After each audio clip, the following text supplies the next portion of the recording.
السلام علیکم، voice news کے نیوز اسٹوڈیو میں خوش آمدید۔ میں ہوں زریس چودھری۔ سب سے پہلے وائس ہیڈ لائنز۔ مسلم لیگ نون کے رہنما اسحاق ڈار 5 سال بعد وزیر اعظم شہباز شریف کے ہمراہ آج پاکستان پہنچیں گے۔ منگل کو اسحاق ڈار بطور وزیر خزانہ حلف اٹھائیں گے۔ پاک انگلینڈ چوتھے ٹی20 میچ میں گرین شرٹس نے انگلش ٹیم کو 3 رن سے شکست دے کر سیریز 2-2 سے برابر کر لی۔ فتح کا ٹائٹل شاہینوں کے نام۔ انگلش ٹیم 2065 دنوں کے بعد 166 رنز کا ہدف حاصل کرنے میں ناکام۔ وفاقی وزیر برائے منصوبہ بندی احسن اقبال کا chairman P T I Imran Khan per case کرنے کا اعلان۔ سپورٹس کمپلیکس کی بحالی پر اضافی اخراجات عمران خان اور نیب سے نکلوانے کا دعویٰ۔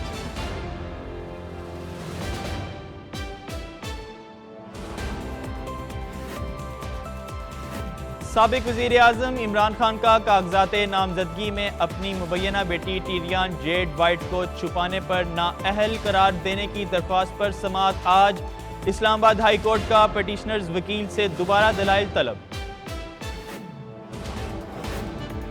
آرمی چیف کی تعیناتی کے معاملے پر اتفاقی رائے ہونا چاہیے، سنجیدہ معاملہ ہے، سیاستدانوں اور پارلیمنٹ کو بیٹھ کر طے کرنا ہوگا، صدر مملکت عارف علوی کا بیان۔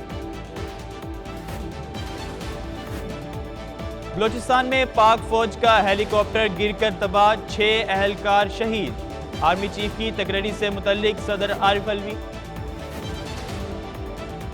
آرمی چیف کی تقرری سے متعلق صدر عارف علوی کی تجویز آئین اور قانون کے منافی ہے، مسترد تو دور کی بات تجویز کو جوتے کی نوک پر رکھتے ہیں، ترجمان پی ڈی ایم حافظ حمداللہ۔ شہباز شریف کی مغلیہ سوچ سے ہم پہلے ہی واقف ہیں، وزیر اعلیٰ پنجاب چوہدری پرویز الہی کا وزیر اعظم پر تنقید۔ خواجہ سراؤں کے حقوق کا تحفظ چاہتے ہیں، لیکن تحفظ کی آڑ ثقافت، تہذیب اور اسلامی اقدار کو ختم کرنے کی دیں گے۔ امیر جماعت اسمبلی سراج الحق کا ٹرانسجنڈر بل کے حوالے سے حکومت کو الٹیمیٹم۔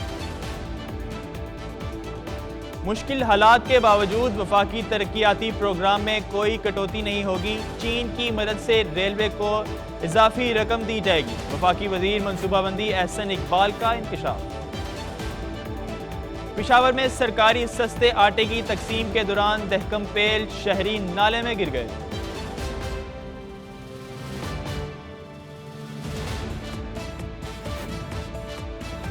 الیکشن کمیشن کے بلوچستان میں ضمنی بلدیاتی انتخابات کے حوالے سے انتظامات مکمل، پولنگ کے لیے 27 ستمبر کی تاریخ مقرر۔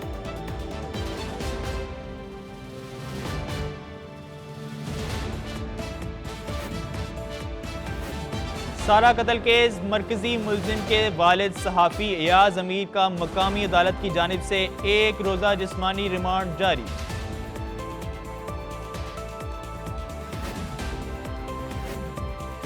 سعودی حکومت کا بھارت کے انڈین آئیڈل کی طرز پر سعودی کے نام آئیڈیل سے ٹیلنٹ شو پروگرام کا اعلان۔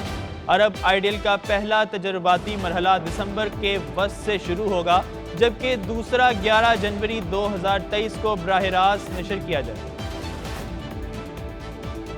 آسٹریلیا کے دارالحکومت ویانا میں پاکستانی شہریوں کا اقوام متحدہ آفس کے سامنے کشمیریوں سے اظہار یکجہتی کے لیے احتجاج۔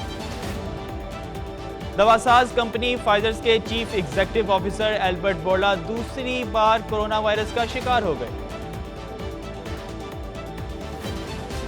بالی would super star Shah Rukh Khan پر بے بنیاد اور جھوٹے الزامات کی بوچھاڑ، بھارتی انتہا پسندوں نے کنگ خان کو بائیکاٹ کرنے کا مطالبہ کر دیا۔ لاہور قلندرز نے سیلاب زدگان کی مدد کے لیے اخوت فاؤنڈیشن کے فلڈ ریلیف کیمپ میں پی ایس ایل 7 کی ٹرافی جمع کروا دی۔ ٹرافی کے ساتھ تصویر لینے پر چارجز مکمل، پیسے سیلاب ریلیف فنڈ میں جمع ہوں۔ پی سی بی کا ڈومیسٹک کرکٹرز کی میچ فیس اور ماہانہ وظیفے کی رقم میں اضافہ کرنے کا اعلان۔ نیا ڈومیسٹک کرکٹ دسمبر 2022 سے اگست 2023 تک لاگو ہوگا۔ پرتگال کے star footballer Cristiano Ronaldo UEFA Nations League کے میچ میں شدید زخمی، ناک سے خون بہنے پر گراؤنڈ سے باہر۔ فرانس میں ایک شخص کا ہائی لائن پر 2.25 کلومیٹر چلنے کا کارنامہ عالمی ریکارڈ بنا لیا۔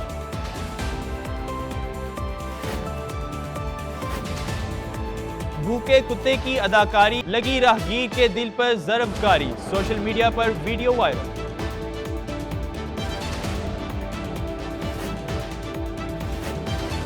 بلائی علاقوں میں بارش اور پہاڑوں پر ہلکی برف باری کے بعد موسم سرد، بابوسر ٹاپ اور اطراف میں موسم خزاں کی پہلی برف باری۔